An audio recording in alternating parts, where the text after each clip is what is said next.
Si yo les diría que Venezuela es una potencia mundial,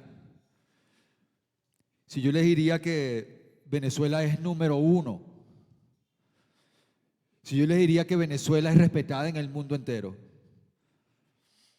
si yo les diría que Venezuela ha influenciado a miles y millones de jóvenes por todo el mundo, ¿es así? Si hablamos del rap venezolano. Sí, pueden aplaudir, claro que sí, porque nos lo ganamos.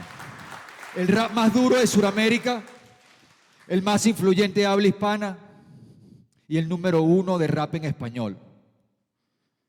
Y todo esto comenzó con una idea, con un disco, con un grupo, con un movimiento, con una generación de patineteros, graffers, ravers, vagos y maleantes, desadaptados y artistas y poetas visionarios que con mucha pasión y con un sueño y un solo norte de hacer el rap más importante del sur. Ese es el rap venezolano. A principios del año 2024, reseñado en la revista Rolling Stone, hicieron una lista de los primeros 50 raperos en español. Y resulta ser que el número uno del rap en español para la revista Rolling Stone, el puesto número uno se lo dieron a Canserbero. Póstumo, pero se lo dieron. Y eso puede sonar, no sé, como cualquier cosa, pero para nosotros, para mí, para mi gente, para mi movimiento, esto fue algo muy, muy importante. Y 20 años antes, por allá por el 2005, se me hace también una entrevista para la revista Rolling Stone, mucho antes de que esto pasara. Y me pregunta Oscar Medina, el periodista, sobre, bueno, me quiere hacer una entrevista sobre este rapero nuevo, productor, DJ, hablar conmigo, y yo le empiezo a contar con mucha pasión mis planes. Estaba presentando el disco Grandes Léxicos de Tres Dueños y una cantidad de visiones y ambiciones, y yo veía que Oscar Medina me veía así como que, en el 2005 me veía como que, este pana está loco. Y yo, no, que vamos a hacer esto y vamos a lograr lo otro, vamos a lograr lo otro. Y Oscar Medina saca el artículo, pero me pone 13, demasiado ego. Y eso es 20 años antes de ser número uno con el rap en español. Imagínense si le hubiera dicho que Vudú se iba a convertir en una superestrella latinoamericana, o que iba a hacer una película con Ridley Scott en algún momento, que iba a ser José Félix Rivas. El tipo se iba a tirar por la ventana y se me iba a decir, ese tipo que 13 se volvió loco. Pero fue así, efectivamente. Y el rap venezolano, y esta charla, quiero hablar de varias cosas que fueron transformadoras. Primero, me transformó a mí, como persona, como ser humano, como venezolano, me transformó.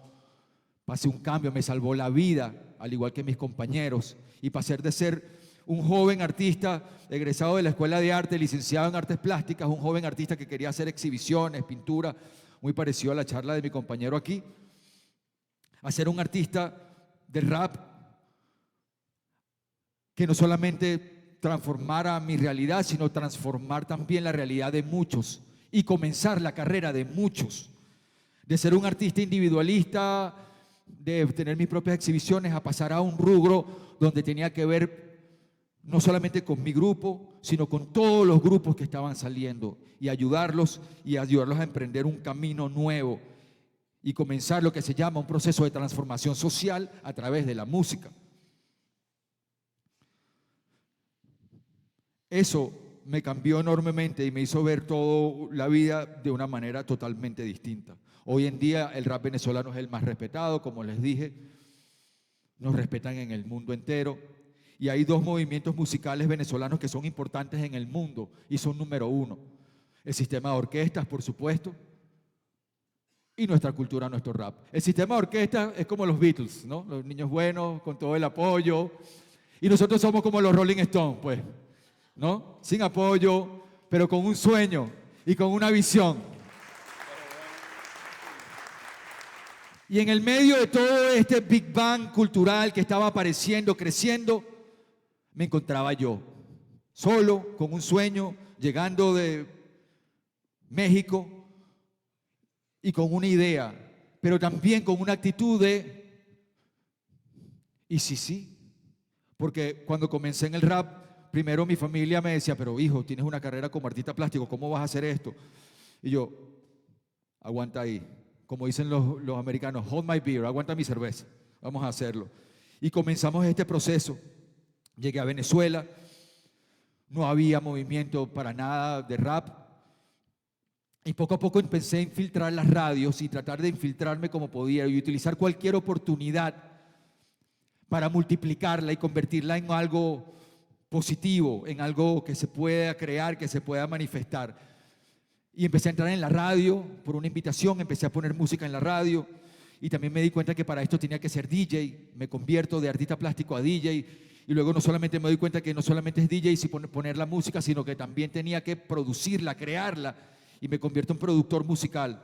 Todo esto sin ninguna preparación de ningún tipo, sino con muchísima pasión.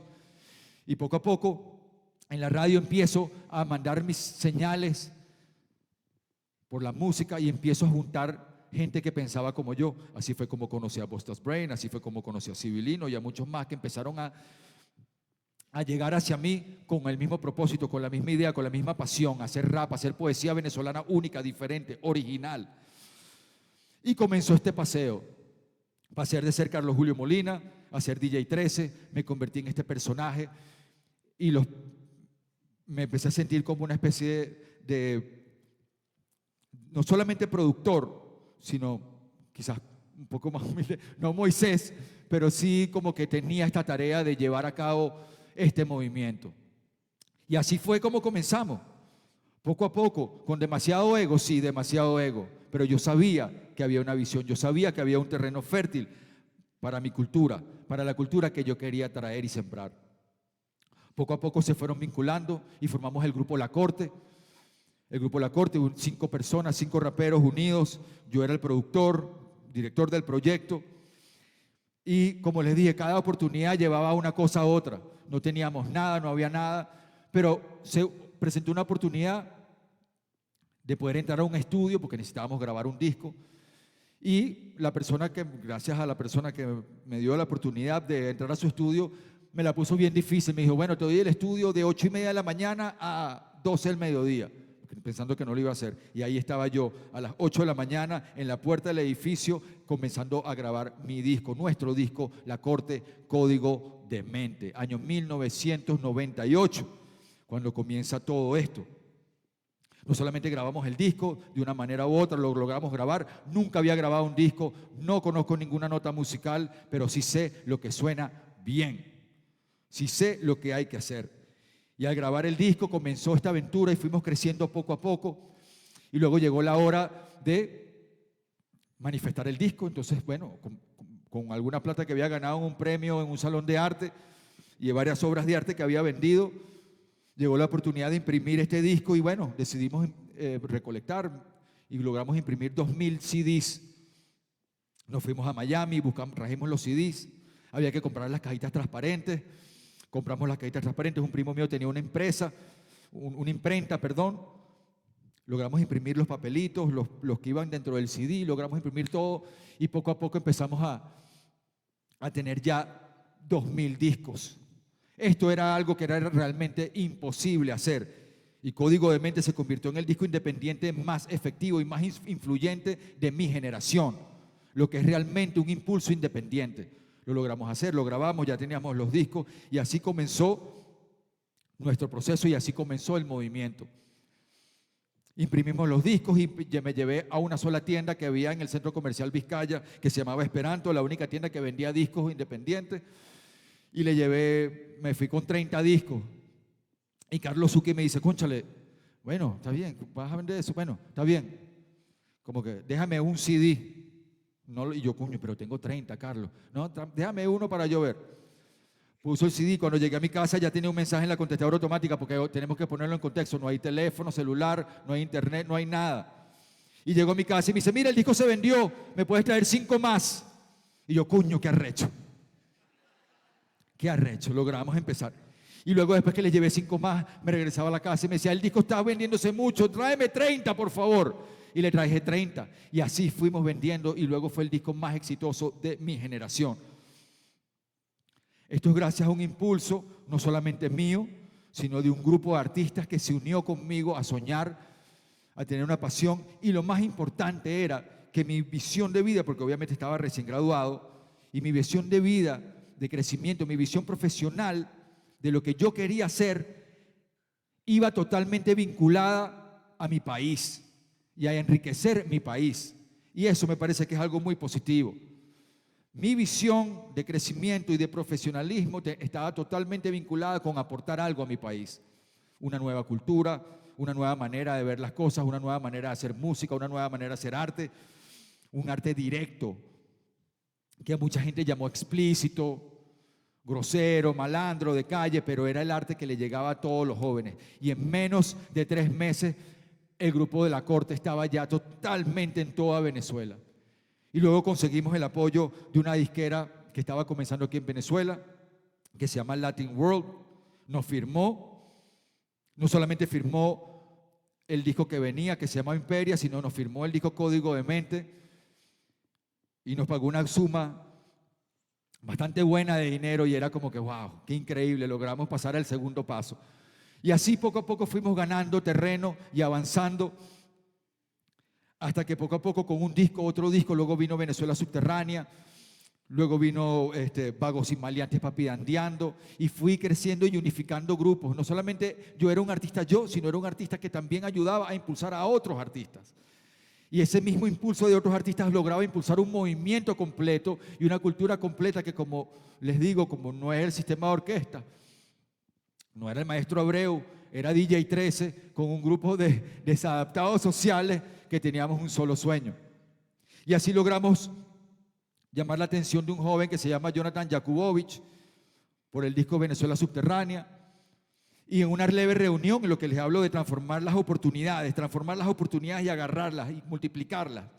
Y él me dice, mira, estoy muy interesado en el disco Venezuela Subterránea que hicieron, donde reúnen a muchos artistas. Me gustaría, tengo acceso a productores en los Estados Unidos para que la pongan en las películas, para que pongan esta música en la película, porque el disco que hiciste es realmente maravilloso, 13. Y cuando culmina la reunión, me dice, ¿sabes qué? Por cierto, tengo un proyecto para hacer una película, pero voy a hacer el cortometraje primero y si el cortometraje me sale bien, lo hago en largo. Y yo, con esa terquedad que habla Huáscar y con ese atoramiento, le digo, ¿para qué vas a hacer un corto para luego hacer un largo? Vamos a hacer largo de una vez. ¿De qué se trata? No, bueno, se trata de estos fenómenos urbanos que se llaman secuestro express. Yo, sí, lo viví. Por casualidades de la vida, viví uno en México como víctima.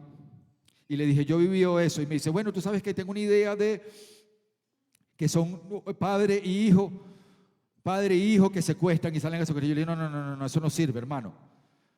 Lo que sirve para esa película son 3 secuestradores, uno de clase media, 2 de barrio, secuestran una chama en una fiesta y pasa. Me dice, sí, bueno, está buena esa idea, hermano. ¿Y quiénes serían esos actores? Y le digo, nosotros, yo.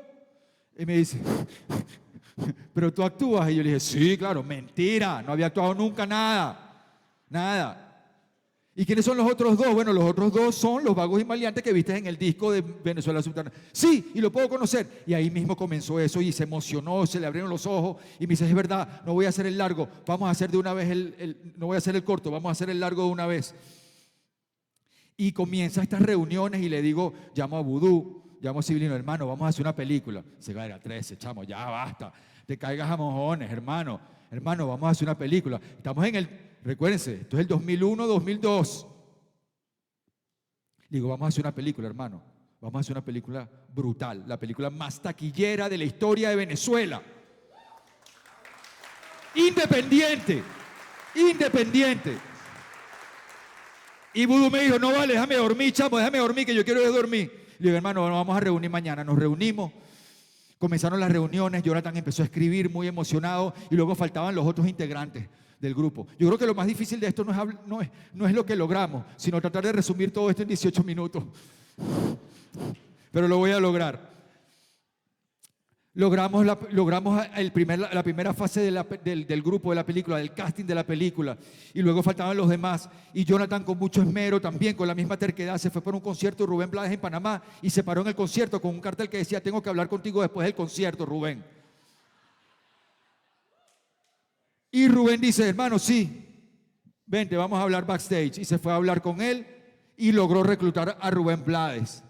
Maestro Rubén Blades para Secuestro Express, para todos ustedes. Y Rubén Blades dijo, ¿hay gente de barrio trabajando en la película? Y le dijo, sí. Entonces no cobró nada. Llévame el boleto y el hotel y no cobró nada por hacer la película. Y así se formó la película y sí, entonces fue como el momento más cúspide del movimiento, porque no solamente fue un logro para el cine venezolano hacer la película más taquillera, que durara 18 semanas en cartelera y le ganara a Avatar y a todas las demás, sino fue un logro para el rap venezolano. Hicimos la primera película de cine de rap venezolano.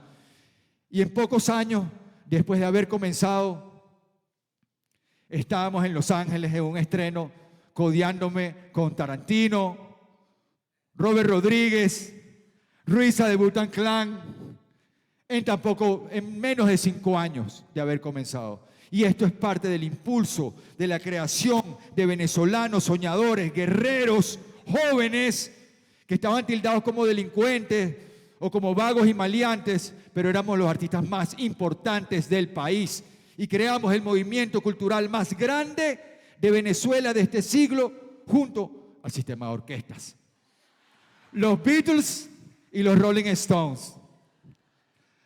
Gracias por venir a mi charla. TED Talk, yo soy 13. Gracias, gracias. Hip hop a la venezolana. Y una cosa más. Gracias. El obstáculo es el camino. Lo pudimos hacer.